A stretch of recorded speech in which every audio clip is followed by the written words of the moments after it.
Subscribe कीजिए मेरे YouTube channel Sobia ji health and beauty tips को और बेल आइकन पर क्लिक करें हमारी लेटेस्ट वीडियो सबसे पहले देखने के लिए। पाकिस्तान के क्रिकेटर और तहरीक इंसाफ के चेयरमैन इमरान खान ने तीसरी बार निकाह कर लिया और इस बार इनकी शरीक हयात बनी है बुशरा बीबी। दुनिया भर में उनके निकाह की तस्वीर शेयर की जा रही हैं। तस्वीर बहुत ज़्यादा वायरल हो चुकी हैं। इमरान खान का दिल तीसरी बार चोरी हो गया और तीसरी बार 65 वर्ष के दूल्हा बन गए। इमरान खान और उनकी शरीक हयात बनी है 40 वर्ष की बुशरा बीबी। इमरान और बुशरा एक दूसरे को करीबी 2 साल से जानते थे। दोनों का इश्क दोनों को ले डूबा। लाल सुर्ख जोड़े में इमरान खान की बगल में बैठी ये बुशरा ही हैं। इमरान खान की ये फैमिली फ़ोटो निकाह के बाद की है। बड़ों बड़ों को अपनी तेज़ गेंद से ढेर कर देने वाले ने बुशरा का दिल भी विकेट की तरह झटक दिया।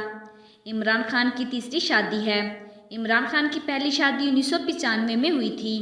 9 साल तक शादी के बंधन में बंधे रहने के बाद दोनों ने 2004 में तलाक ले ली।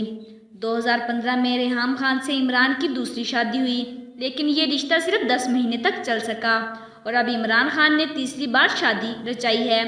दुआ कीजिए 65 वर्ष के दूल्हे का निकाह सफल हो।